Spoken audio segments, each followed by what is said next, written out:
Okay, so I think we can start with the presentation of whether of on this paper. I finished it was on April 16th, I believe. Took me a few days. It's about 13 pages long, but the title is on Reinhardt and its relationship with constructibility, inner models, and with I0, the rank into rank axiom. Actually, one of the rank into rank axioms. Obviously, there are several, and even within I0, there are multiple forms of it. Some strong, some less strong. And here's the paper. It's on the website. It's my name.github.io. You just have to select unmapped papers, and this paper, obviously that one. Here's some comments, and yes, this one. I could give the presentation right away on the paper itself, like using the contents verbatim, but I'm just going to do it on the slides that I have already pre-prepared. And this isn't even a real talk, by the way. It's just some sort of prep talk that I'm doing on YouTube. So really not sure if this is an actual talk. Maybe like an open YouTube talk in which the comments and the audience, they can just chat in the comments, but we'll go right now. So here's the outline. First, we have the introduction to the paper, which actually all the contents correspond to all of the contents in the paper.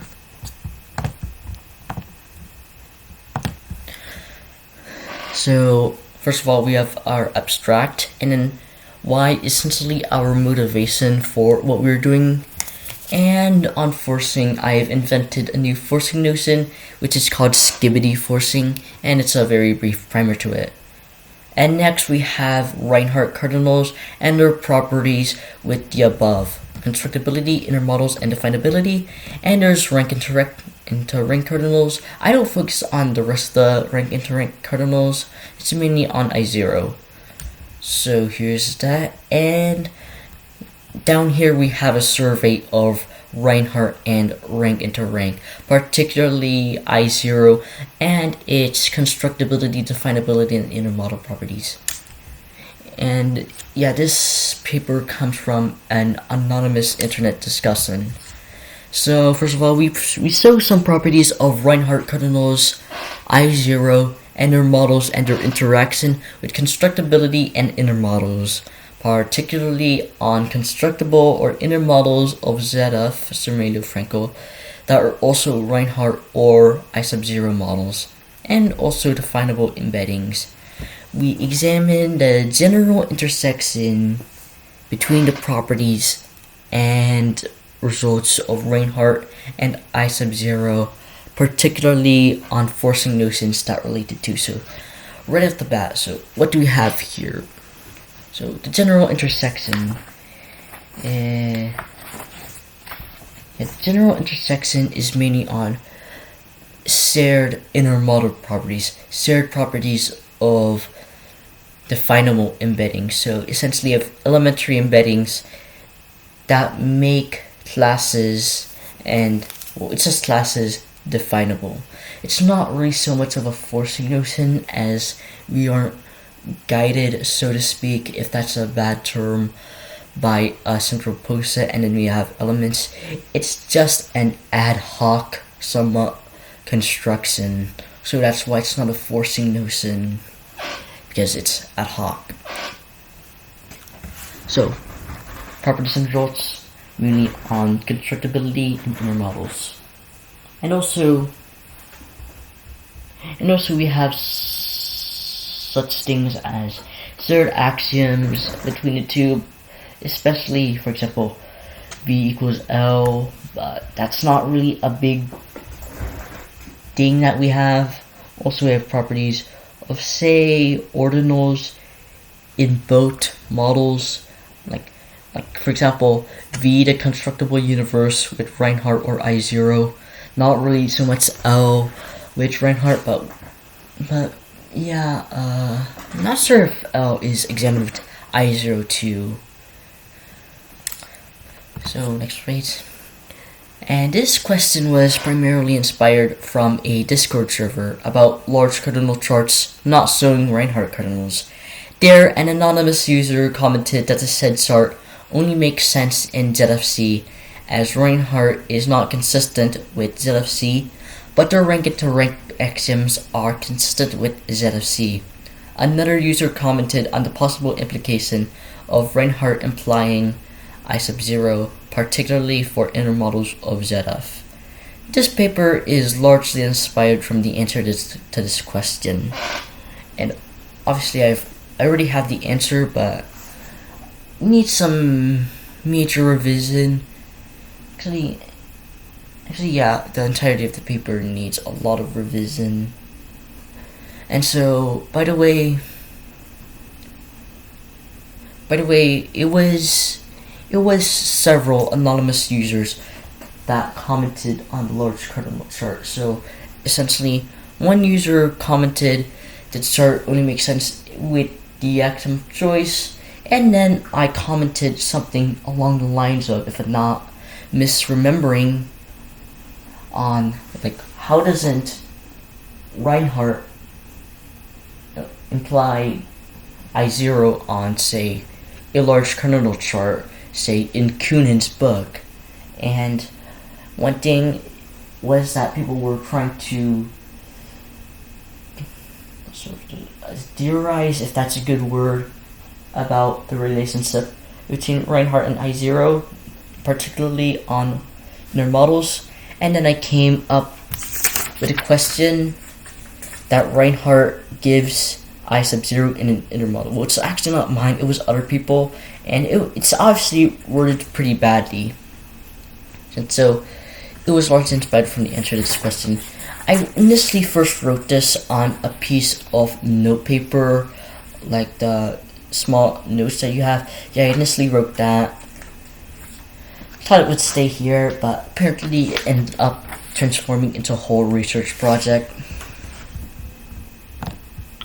And the fact that Reinhardt implies I sub 0 for inner models of ZF is dealt first, along with implications of Reinhardt being stronger than I sub 0.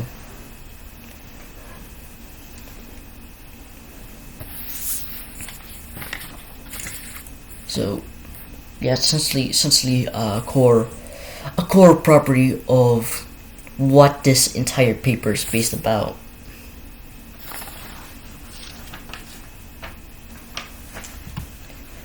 And inspiration from other papers is taken and applied to this paper, particularly of Goldberg's Reinhardt cardinals in inner models, especially given his addressing of consistency of supercompact cardinals and relationship to and with Reinhardt cardinals, and his usage of inner models to resolve and interact with said problems. Most of the inspiration comes from the original question's phrasing, though. So, yeah, I already gave the original question, and the mathematician, to be more specific, is Gabriel Goldberg, and he begins by adding some results from two mathematicians, Kunin and Schweber. So Noah Schweber introduced the notion of a uniformly supercompact cardinal.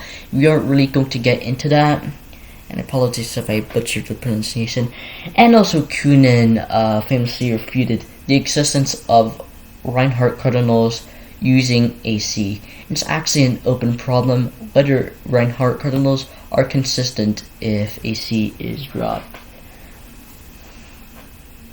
Well, apparently according to Kunin's inconsistency theorem, Reinhardt cardinals are not consistent with, if they're not consistent with AC, then it's part of Kunin's inconsistency theorem. That's not refuted, but if they're consistent, if AC is dropped, like consistent with ZF at all, it's still an open problem.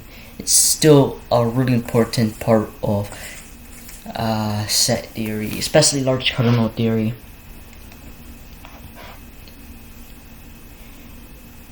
And in his paper, he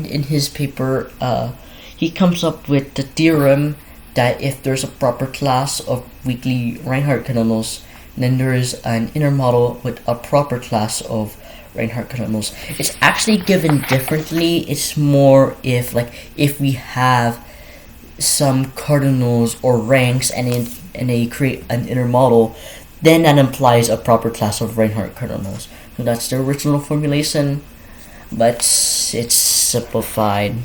Yeah, actually in the paper it's mainly like a series of complete ultrafilters, large cardinals, stuff like that.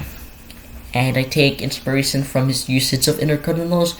He mainly uses them to show that Reinhardts are compatible with axiom of choice like principles, and on special constructions from these said principles and Reinhardts, particularly on theorem 2.2, which I have just stated.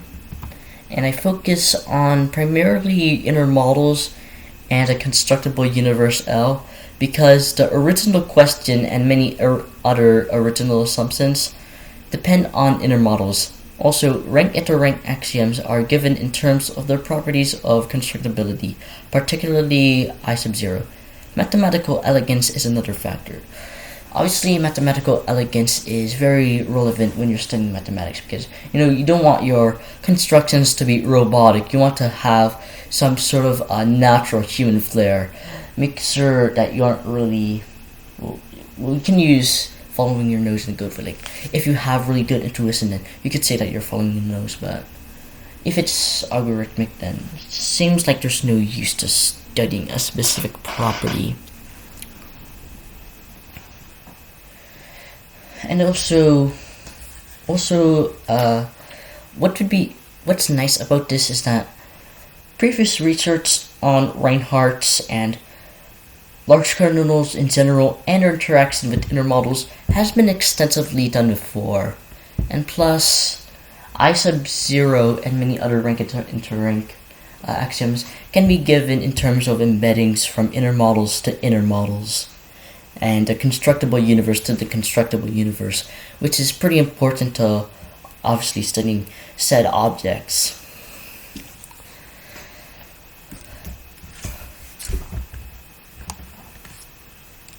And actually, I'm kind of sure that other large cardinals, not even just rank interrank axioms, are given in terms of constructibility.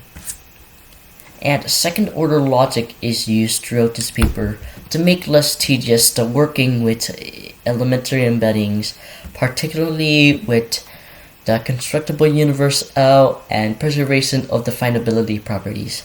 So essentially, as a recap, second order logic is essentially quantifying over sets of sets, if that's what it is. Yeah, essentially what it is. And if you want to say define individual injections in these embeddings, then you're going to have to work with quantifying over sets of sets, which is second order logic. And I suppose that you don't want to work with schemata all the time, so we use second order logic for this. That's actually how Cunin's inconsistency theorem was proved. It's because second order logic is much less annoying than first order logic to prove stuff about elementary embeddings. So for example, if you're really working with inner properties of those embeddings, then obviously it'd be more beneficial to use something that quantifies metally over them. So what else I have to add to this? What other remarks? And for second order logic, it's also due to something else, another object. So the original paper, it was called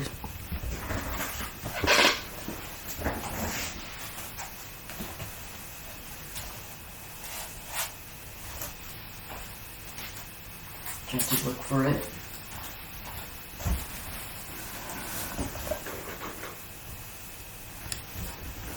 And never mind, but apparently the main motivation was that it was easier to work. So it's almost the same motivation, but it's due to some stabilizing property in set theory that I'm not too familiar with. So some sort of stability property, some stuff with ultra filters. But that's one of the reasons why I couldn't use his inconsistency theorem. And so we move on to the page about forcing, the slide about forcing. So the original question of whether of Reinhardt giving I sub 0 in an inner model of ZF is answered by a special forcing notion which is called skibbity forcing. I repeat, skibbity forcing, which can be more aptly called constructibility forcing, but there is a protein in biology called the sonic hedgehog protein.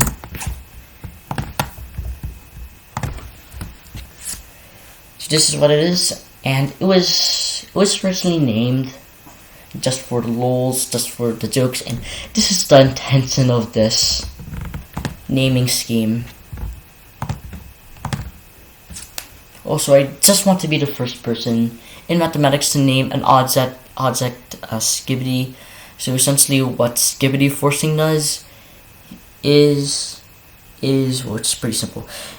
It adds on force constructibility to certain sets and objects. Just like how Cohen forcing adds Cohen reals, how certain forcings destroy cardinals and certain objects, and so on and so forth. And Kunin's inconsistency theorem, which I've already talked about before, implies that Reinhardts are inconsistent with ZFC. So he uses special properties of elementary embeddings and implies that for other large cardinals, like say super compact cardinals, and then uses it to show that these embeddings cannot satisfy. So I actually have it.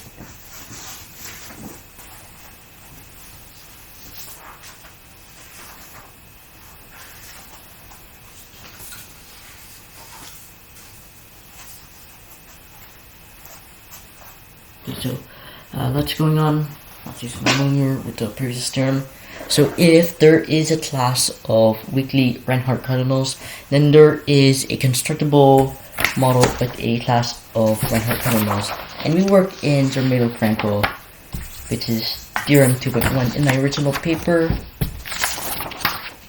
So weakly Reinhardt cardinals can use Goldberg's definition. I initially based mine off of Goldberg's definition, but there's also Cantor's Attic.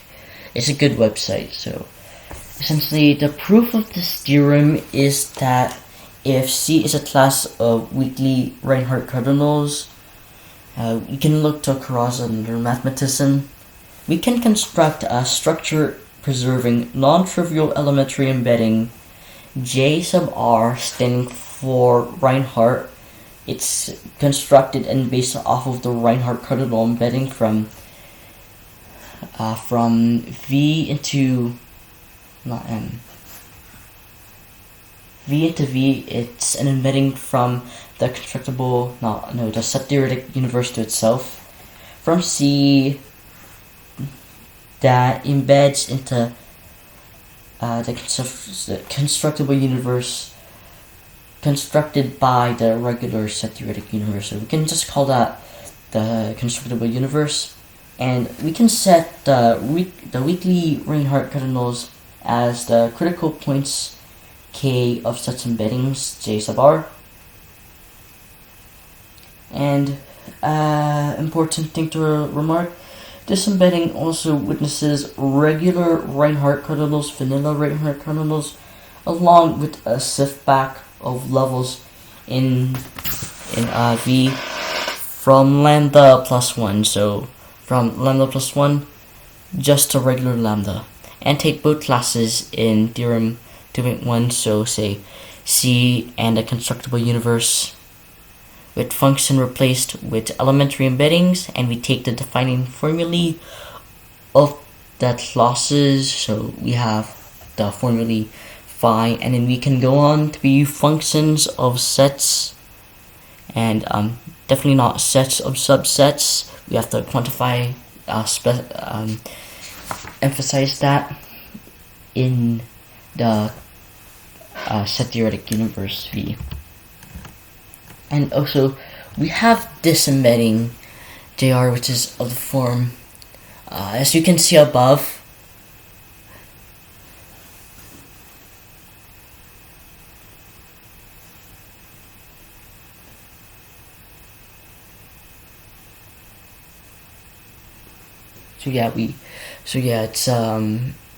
For one, it's inspired from Reinhardt, so that's why we denote it as J sub R.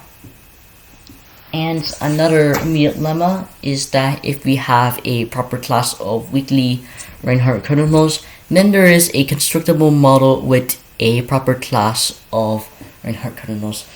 And we can work in second order set theory for this, but all we have to do is work in some sort of theory that has a precise notion of proper class. So Zermelo-Fraenkel set theory with the axiom of choice doesn't do this, whereas in other set theories they do, so it's more elegant to work with them that way. And I'm not actually sure if MK, Morse-Kelley set theory, does this too.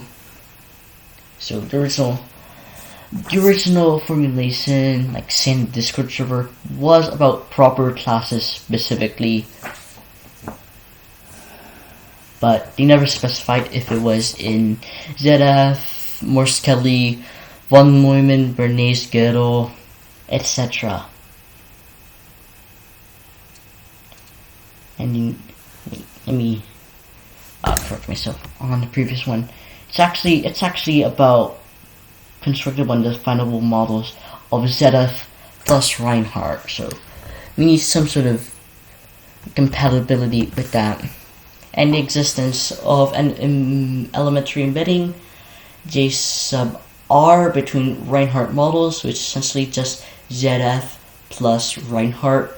A model of that is equivalent to that there exists an elementary embedding not sure how to pronounce that. So proof of this, it's not really proof of that. We need something called a moderately Reinhardt kernel for this proof, particularly to show that for some alpha and beta, there is an elementary embedding L sub alpha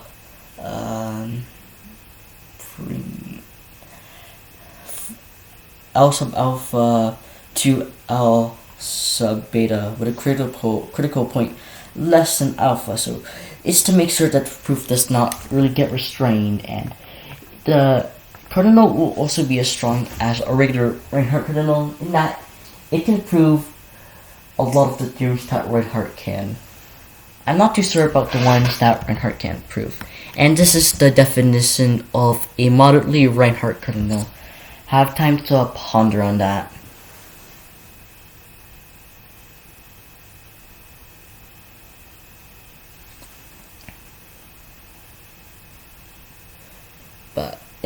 But this is really just a middle ground between the definitions of a weakly Reinhardt and a regular Reinhardt.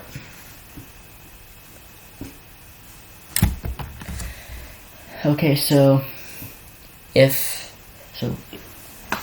prove this. So we prove this theorem for moderate Reinhardts first, and we let M, a model adjoint with a moderately Reinhardt, be a model of Morse-Kelley that satisfies moderate Reinhardtness, which should be quite obvious, and let J sub R map from M with a moderately Reinhardt kernel and with level M and another one, m sub 1, same moderate Reinhardt cardinal, and in these contexts it represents the level m of the constructible universe v embedding in the moderately Reinhardt cardinal maps to.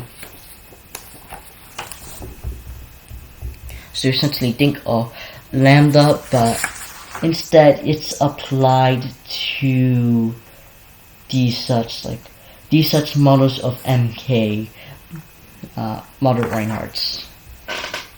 And we use, didn't give it, so forgot to say it. So lemma 2.2 says that J sub R enforces upon formulae or models, which is essentially here definability and constructibility. So that's the lemma. And where was I at now?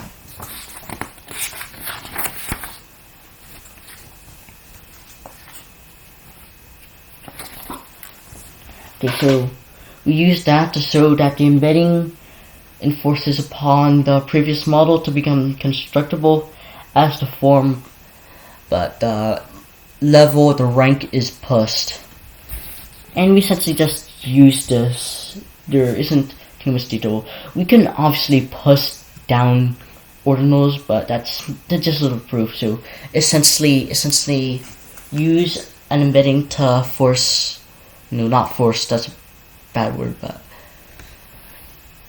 enforce definability, and then use some stuff about ordinals or about the embedding itself to move some of the cardinals, the ordinals, or like push down on them, push down on the levels.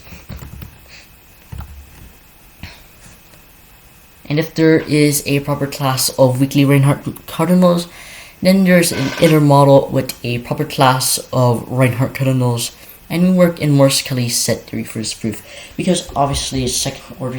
In this paper, we mainly use this set theory.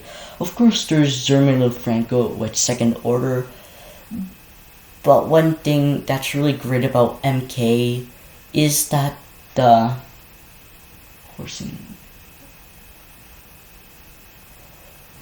axiom of comprehension, it's simply much better for allowing which aggregates are allowed to be sets. You can research that. So here is the above theorem, and I just gave the proof of this. Actually, in my paper, it's approximately corresponds to theorem 2.5, but it's on Gabriel Goldberg's paper too. I drew inspiration from that. And then finally, we move on onto rank into ranks. So first we prove some constructibility theorems, and next those theorems and embeddings will try to be related to Reinhardt. And then the notion of skibbity forcing will be explored along with the above theorems. So first, so here's a theorem. A constructible model of ZF containing which is actually supposed to be for some reason, rank into rank cardinal I0 cardinal exists. The proof of this is from transitive proper classes of V segregated by rank, and then forming the constructible hierarchy over V sub lambda plus 1.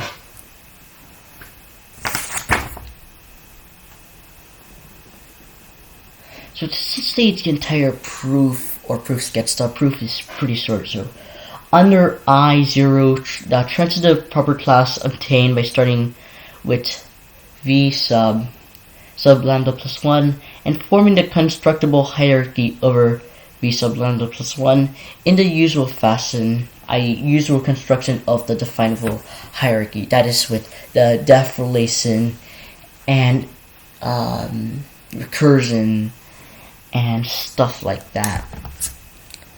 And another one is that an inner model containing I sub 0 exists, and we use embedders or J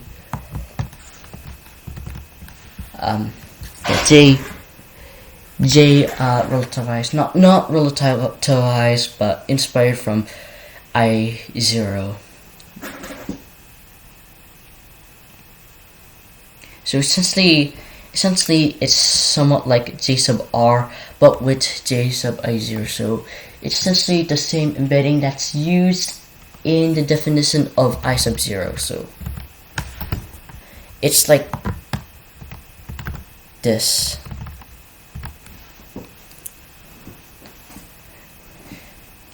The axiom of choice is not inconsistent with I0, and we actually proceed by contradiction. If it were, then an infinite schema of functions will not be able to be constructed and then well ordered in their rank in L. And also, I0 is stronger than the axiom of choice. That implies it. We take the contrapositive and the fact that the ultrafilter U used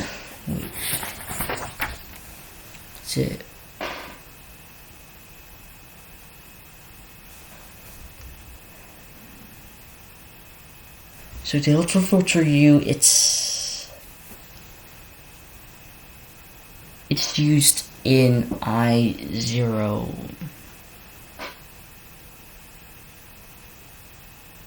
So we have an ultrafilter of the form X in L V sub lambda plus 1, and the intersection of a function in that same set. So we can ultrafilter of that. So an ultrafilter of the previous models, not really I0 itself, but the previous models that are in I0. So it's mini via contradiction. And the proof sketch is that if it were an infinite schema of functions, not be able to construct it and then well ordered by their rank in the constructible hierarchy. And then finally we move on to the interaction of Reinhardt and rank into rank, particularly I0.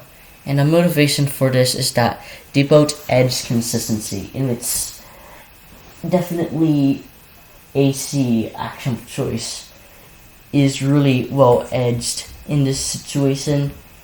And in fact, many other theorems and axioms and our usual assumptions in set theory. And as a result of this, very elegant properties for constructibility and inner models arise. So this is just a really brief but elegant survey. And here's the original proof of the beginning question, which was Reinhardt gives I sub 0 in an inner model of ZF. Take some time to reflect on this.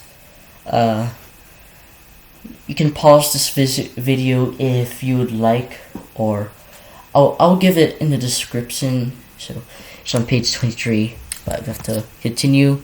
And here are some properties of the forcing notion piece. So this was actually inspired from not shooting a fast love, but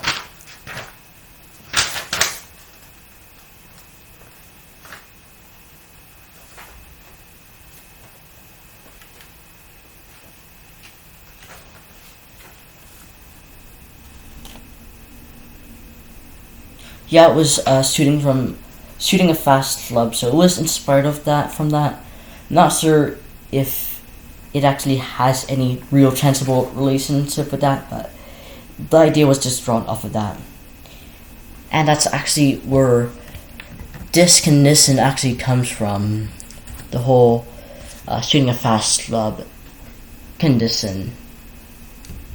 So you can take some time to reflect on this.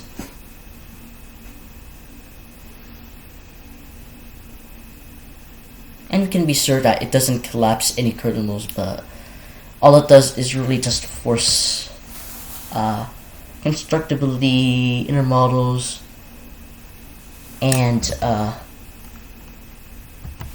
like embedding such as that. So skibbity forcing necessarily adds an embedding from L to L. The proof of this uses multiple lemata, including that a generic set satisfying the existence, sorry for misspelling that, of at least one isomorphism between two constructible sets, embedding generated via such injections, and the above lemata apply to all sets and clauses in L, and that an embedding from L to L holds in this forcing extension.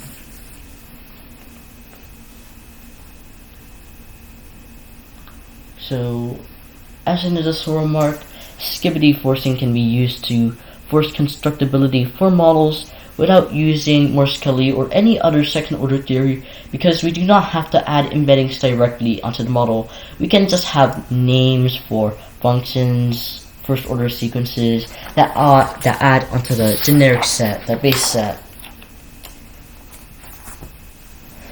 And as a very important remark, a Reinhardt and I0 relationship is inherently a relationship regarding constructibility. So that's a remark that I have sort of made earlier, and skibbity forcings can be very useful in order to show relations between Reinhardts and rank interrank, and axioms in general that involve constructible models or classes, or if you just want to get something done in which the done part is on constructibility and inner models. Somewhat of an ad hoc way to add that type of stuff. And the refined theorem problem is that there exist generic extensions of a constructible model L sub R, and R is obviously Reinhardt, which satisfy the existence of an embedding between Reinhardt models and I0 models. A more precise version of simply this. Gibbs is obviously super vague. And on section 10, an iterated form of skibbity forcing is used, and a poset creates a generic subset of V to LV and another to this. This can be expressed in terms of commutative diagrams, and it's actually given in my paper. It essentially lifts old functions and embeddings, and that's how it creates it. It's just more elegant and more convenient to work with iterated forcing in this. And I feel like a major question that can be asked, especially if we're using iterated forcing already, is what other stuff does this forcing do? Like, what are some properties? This can be pretty good material for another paper. What about properties such as in topology or other subjects?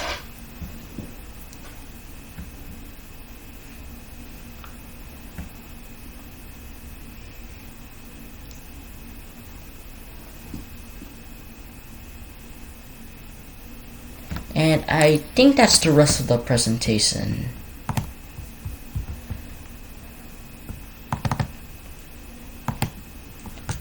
And by the way, it's here. This one and this one. And there we go, the presentation is done.